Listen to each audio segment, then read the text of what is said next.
নমস্কার। আজ আমার নিবেদন কবি সুকুমার রায়ের লেখা কবিতা কাতুকুতু বুড়ো। আর যেখানে যাও না রে ভাই সপ্ত সাগর পার, কাতুকুতুর বুড়োর কাছে যেও না খবরদার।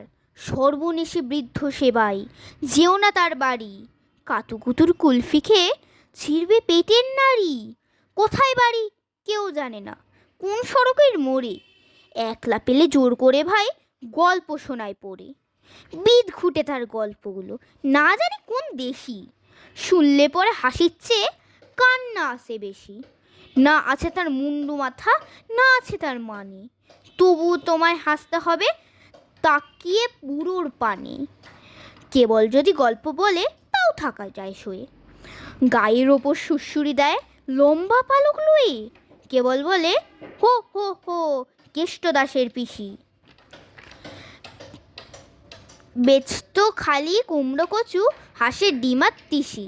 ডিমগুলো সব লম্বা মতো, কুমড়োগুলো ব্যাকা, কচুর গায়ে রং বেরঙের আলপনা সব আঁকা। অষ্টপ্রহর গাইতো পিসি আওয়াজ করে মিহি, ম্যাও ম্যাও ম্যাও বাকুম বাকুম ভৌ ভৌ ভৌ চিহি। এই না বলে কুটুত করে চিমটি কাটে ঘাড়ে, খ্যাংরা মতো আঙুল দিয়ে খোঁচায় পাজর হাড়ে। তোমায় দিয়ে সুড়সুড়ি সে আপনি লুটাপুটি, যতক্ষণ না হাসবে তোমার কিচ্ছুতে নাই ছুটি। নমস্কার।